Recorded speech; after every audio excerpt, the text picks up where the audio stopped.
Assalamualaikum warahmatullahi wabarakatuh. Alhamdulillahilladzi hadana li hadza wa ma kunna linahtadiya laula an hadanallah. Asyhadu an la ilaha illallah wa asyhadu anna Muhammadan abduhu wa rasuluh. Allahumma shalli ala Muhammad wa ala alihi wa ashabihi wa man tabi'ahu bi ihsan ila yaumiddin. Amma ba'du. Baik, kemarin kita sudah membahas tentang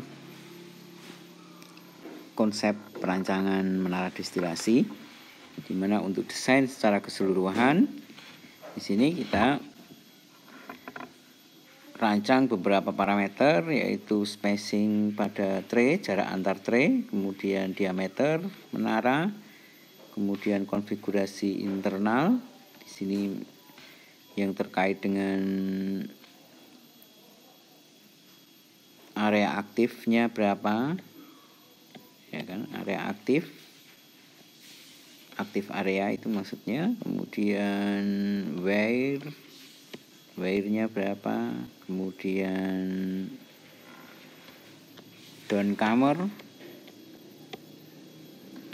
dan lain-lain yang terkait dengan konfigurasi di internal kolom. Dan juga kita perlu memeriksa heating and cooling datis. Jadi di sini adalah untuk kondenser, beban kondenser, dan beban reboiler. Selanjutnya perlu kita ketahui bahwa parameter-parameter itu kesemuanya memberikan potensi untuk menimbulkan adanya konflik desain. Jadi ada kemungkinan tidak sesuai, ya kan? Diameter terlalu besar, nanti flow gas kecil, lalu terjadi weeping. Diameter terlalu kecil, sebaliknya kalau D terlalu kecil, nanti V gasnya terlalu besar, akhirnya menyebabkan flooding atau banjir. Di sini menunjukkan bahwa desain ini sangat strict satu dengan yang lainnya, sehingga dapat kita simpulkan bahwa dalam perancangan menara destilasi itu sifatnya adalah suatu perhitungan yang berupa iteratif. Iteratif itu perhitungan yang sirkular, ya kan? Yang mana ketika muncul masalah, ada konflik, maka konflik itu harus diselesaikan.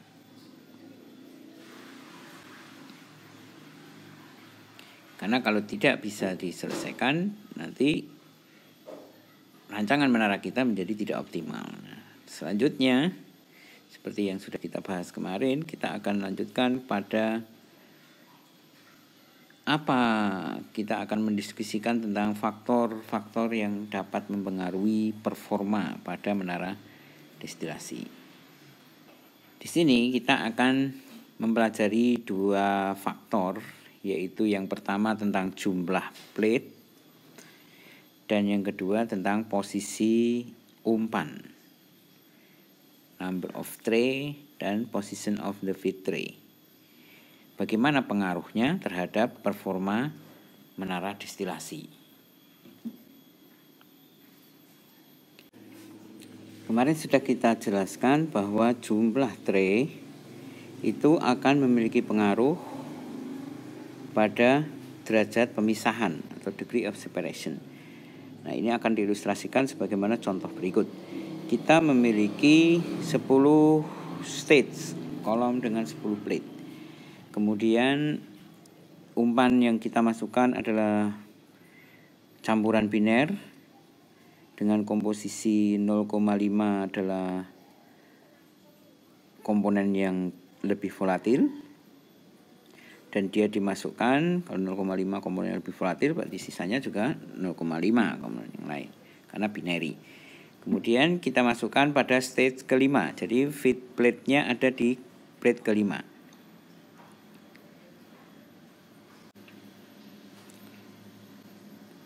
Kemudian untuk komponen yang lebih volatil tadi itu di top atau pada stage 1 dia adalah sebesar 0,65 dan di bottom sebesar 0,1,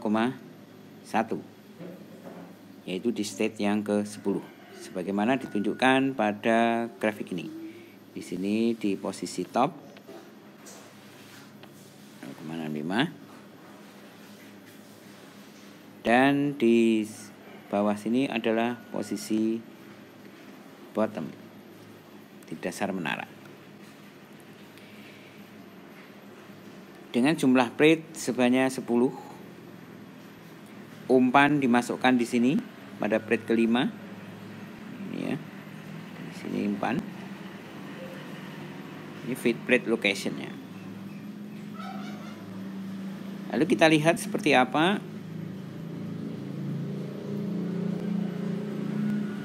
ketika kita turunkan jumlah plate-nya menjadi hanya 8 saja. Jumlah plate kita buat menjadi 8, sedangkan umpannya tetap di plate di tengah-tengah kolom, yaitu berarti di sini kita masukkan di plate keempat, middle stage ya, di plate keempat. Maka kita peroleh komposisinya. Di top kolom terjadi penurunan, ya kan? Komposisinya adalah menurun. Sedangkan di bottom terjadi meningkat.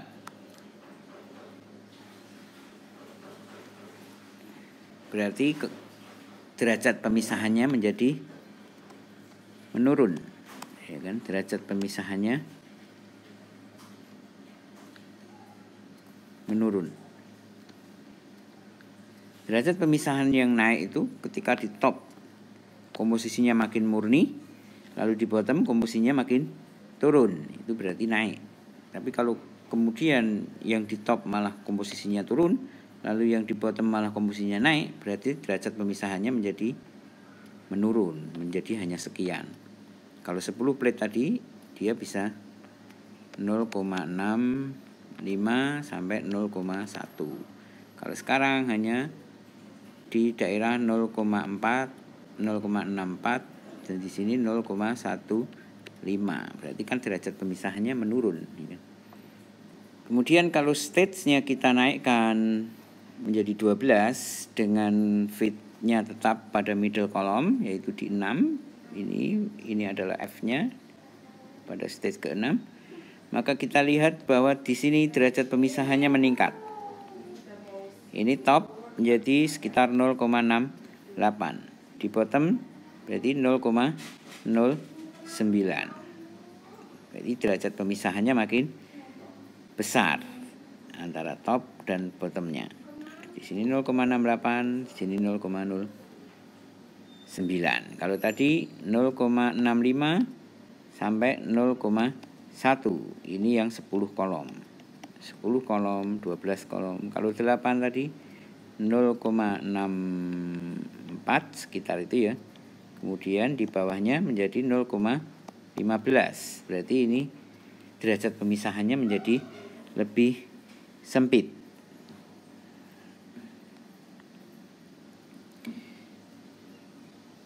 Di sini kita lihat bahwa komposisi berubah ya. Dengan perubahan stage, efek dari perubahan stage adalah komposisi berubah.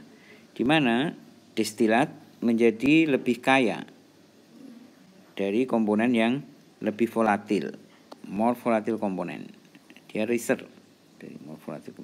Sedangkan di bottom dia menjadi lebih sedikit dari komponen yang lebih volatil itu. Sehingga kesimpulannya meningkatkan jumlah plate berarti akan meningkatkan performa pemisahannya. Sekarang kita akan melihat efek dari jumlah tray. Efek dari feed tray position. Di sini kita lihat bagaimana posisi dari feed tray itu akan berpengaruh terhadap separation efisiensi atau efisiensi pemisahan. Anggaplah kita memiliki 20 stage ya, kolom dengan 20 stage. Kemudian kita gunakan sistem campuran yang sama, binary mixture yang tadi kita punya dengan 0,5 mol fraction pada yang lebih volatil. Kemudian kita masukkan feed umpannya itu pada stage ke-5, 10, dan 15. Artinya kita simulasikan, pertama kita masukkan pada stage ke-5, lalu kemudian kita masukkan ke stage 10, lalu kita masukkan ke stage 15 dengan jumlah yang tetap. Di sini jumlah reflux maupun reboiler rate-nya tetap. Maka kita lihat seperti apa performanya. Seperti ini.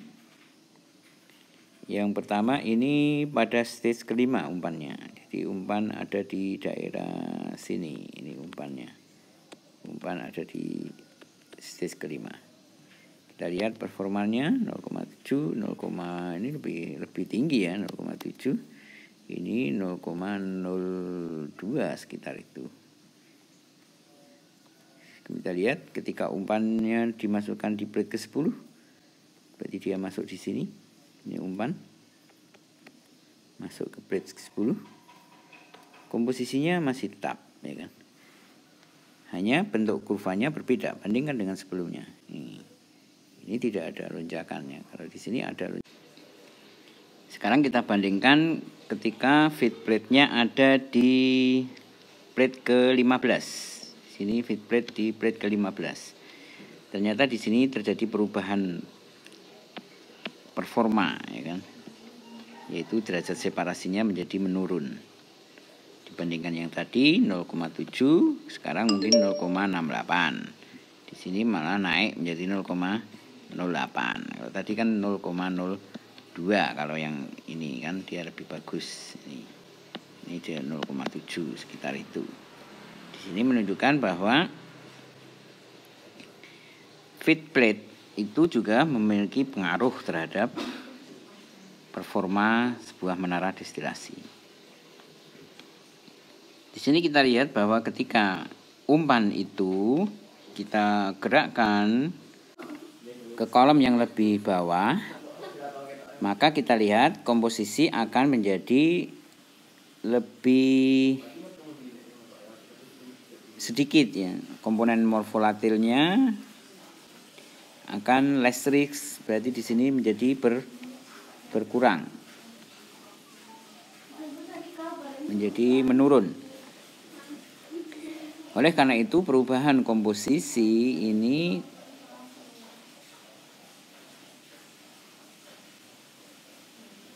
juga akan mempengaruhi perubahan komposisi pada bottom.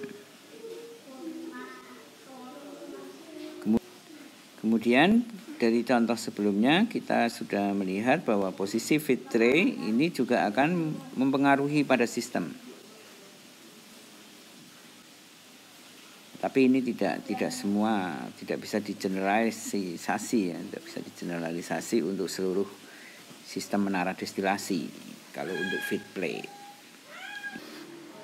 Berdasarkan studi simulasi yang kita lakukan, maka dapat kita jelaskan di sini bahwa performa destilasi itu pada menara destilasi ditentukan oleh banyak faktor, antara lain adalah kondisi umpan, di mana umpan itu masuk, komposisinya bagaimana, kemudian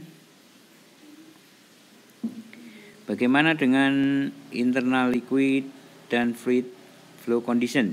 Jadi tergantung kondisi aliran di dalam menara. Maksudnya di sini adalah berapa besarnya FL dan FV ya kan, yang ada di menara itu. Yang mana ini dipengaruhi oleh diameter kolom. Kemudian kondisi tray-nya atau jenis tray-nya dan juga kondisi lingkungan. Karena ini berpengaruh kepada reboiler dan kondenser. Ingat bahwa pada reboiler dan kondenser ini akan berpengaruh kepada besarnya reflux.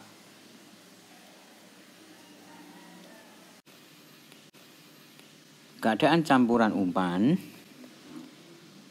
dan komposisinya akan berpengaruh kepada garis operasi dan jumlah state yang diperlukan untuk separasi. Demikian juga dengan feed tray. Sepanjang operasi, jika terjadi penyimpangan dari desain, maka kolom itu mungkin tidak bisa menghasilkan produk dengan kemurnian yang kita inginkan. Artinya separation task-nya tidak bisa di-handle, ya kan? Jadi gagal dia dalam melakukan pemisahan seperti yang kita rencanakan.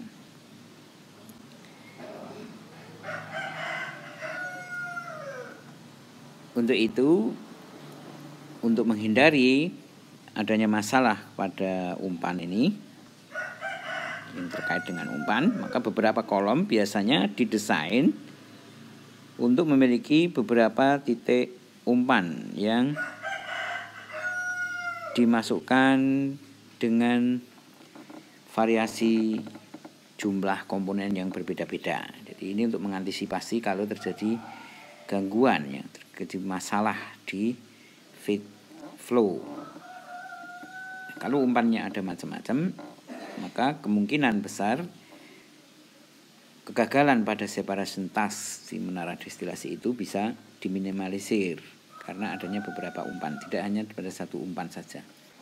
Itu biasa yang dilakukan di industri untuk mengantisipasi permasalahan pada umpan. Kemudian ada faktor yang lain yang berpengaruh juga pada operasi menara destilasi, yaitu tentang kondisi reflux. Jika reflux rasio itu meningkat atau ditingkatkan, maka gradien operating line untuk rectification section akan menuju ke maksimum, menuju ke nilai 1. Secara fisis ini berarti more liquid, ya kan? Akan banyak liquid dan dia kaya dengan yang lebih volatil yang dikembalikan ke kolom, sehingga pemisahannya akan menjadi lebih baik, sehingga jumlah tray yang diperlukan menjadi lebih sedikit untuk degree of separation yang sama. Jadi reflux itu kalau makin besar, performa kolom akan makin baik.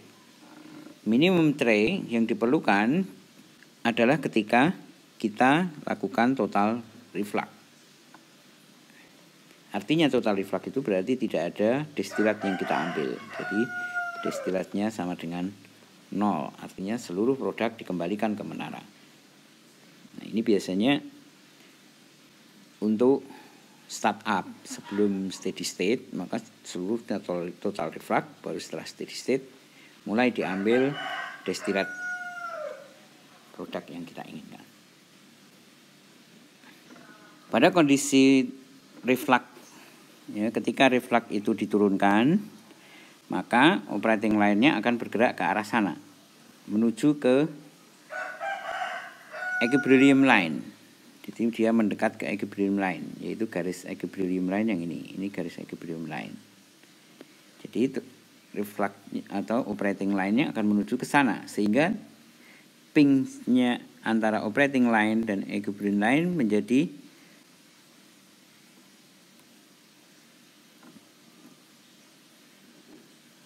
lebih dekat, ya kan?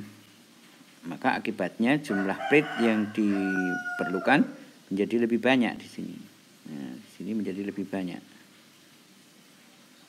Jadi lebih banyak. Kita bandingkan kalau kita gunakan operating reflux yang lebih besar, garis operasinya ke sini misalnya, ya, ke arah garis itu, maka jumlah plate-nya menjadi lebih sedikit. Jadi kalau semakin menuju ke diagonal, end plate-nya itu menjadi lebih kecil. Semakin menuju ke equilibrium line, end plate-nya menjadi semakin lebih besar. Dengan kata lain, ketika jumlah reflux-nya kita turunkan, maka untuk derajat pemisahan yang sama kita membutuhkan lebih banyak tray atau lebih banyak plate.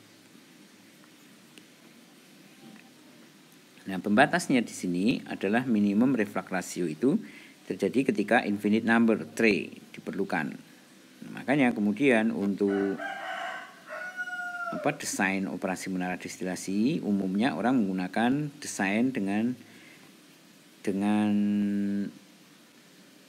refluxnya itu adalah sebesar 1,2 sampai 1,5 kali dari reflux minimum. Disebabkan karena ketika refluxnya besar, berarti jumlah liquid yang dioperasikan di dalam kolom menara itu menjadi lebih besar. Berarti beban reboiler dan kondenser menjadi lebih besar. Jadi operating cost-nya akan mahal kalau refluxnya besar. Tapi jumlah menaranya lebih sedikit. Jadi di sini kita lihat fenomena di menara destilasi ini. Ketika reflux ini kita buat besar, maka N yang diperlukan menjadi lebih kecil. Tetapi beban kondenser dan reboiler menjadi lebih besar. Beban reboiler dan kondenser menjadi lebih besar. Berarti di sini cost-nya akan menjadi lebih mahal. Tetapi dengan N yang kecil ini berarti investasinya atau kolomnya menjadi lebih pendek. Jadi investasinya menjadi lebih murah. Jadi capitalnya menjadi lebih kecil. Tapi cost-nya besar. Sebaliknya ketika refluxnya kita buat kecil, maka N-nya harus besar, tapi cost-nya menjadi lebih kecil. Ini persoalannya. Sehingga kemudian kita cari di mana yang optimum, maka biasanya dipakai sekitar 1,2 sampai 1,5 dari minimum reflux ratio. Jadi biasanya kita hitung dulu minimum reflux rasionya berapa. Kemudian kita tentukan berapa reflux ratio yang akan kita gunakan dalam kolom yang kita operasikan ini.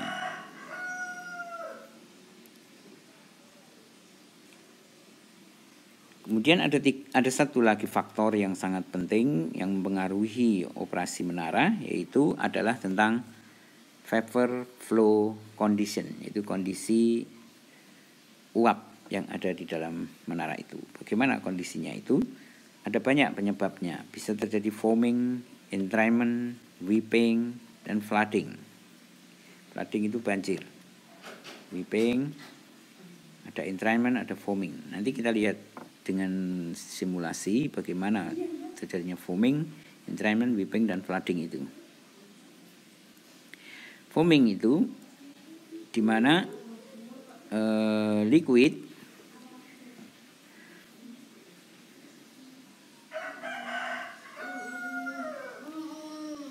foaming itu terjadinya gelembung-gelembung begitu ya. Jadi gasnya tidak menyampur dengan baik, malah justru menjadi gelembung yang membesar. Akhirnya kan kalau gelembungnya besar, jadi dia tidak bisa terjadi pemisahan dengan baik atau kontaknya menjadi menurun.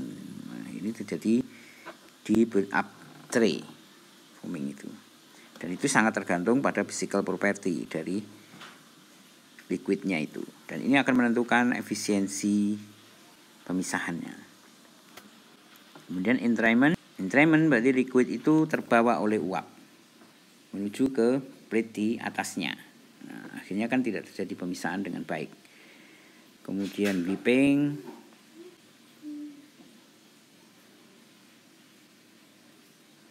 ini biasanya karena uapnya terlalu kecil flow-nya. Akibatnya cairannya menjadi turun di lubang-lubang itu atau tidak terjadi kontak dengan baik. Jadi gasnya nggak bisa naik. Sedangkan flooding sebaliknya.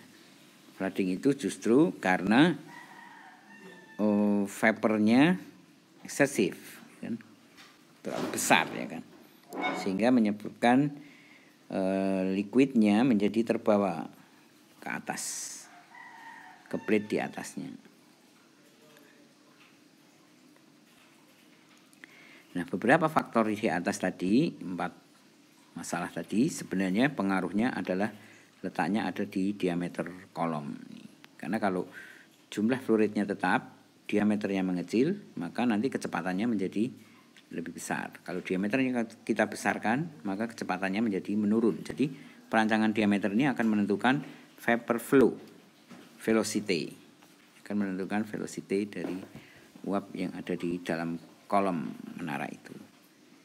Jadi perancangan diameter ini sangat menentukan dengan kondisi aliran fluida yang ada di dalam menara itu.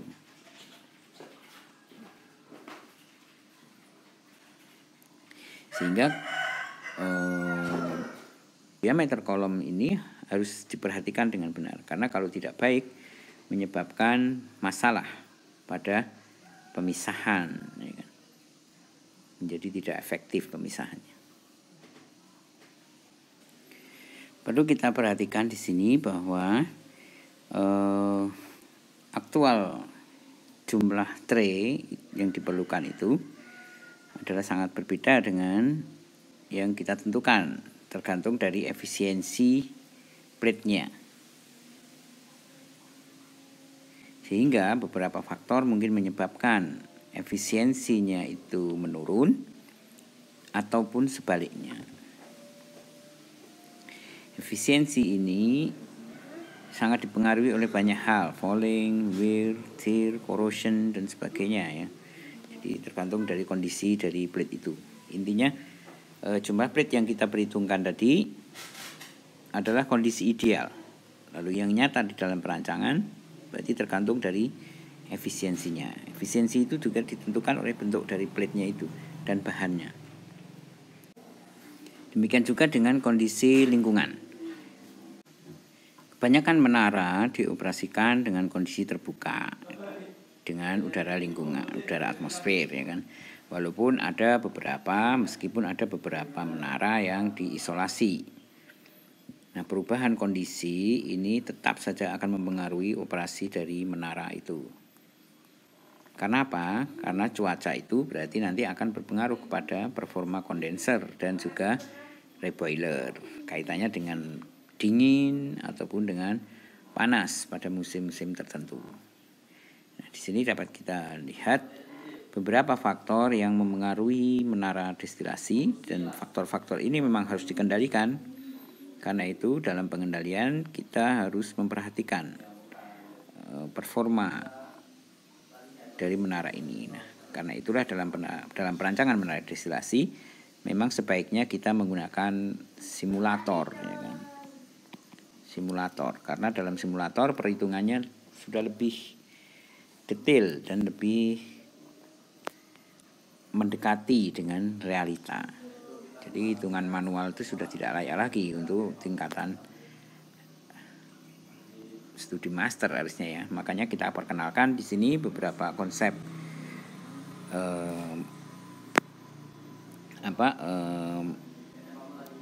software. Anda bisa menggunakan ChemSep, Chemical Separation, atau bisa juga menggunakan DWSIM. Ini cukup lengkap ini. Ini lengkap.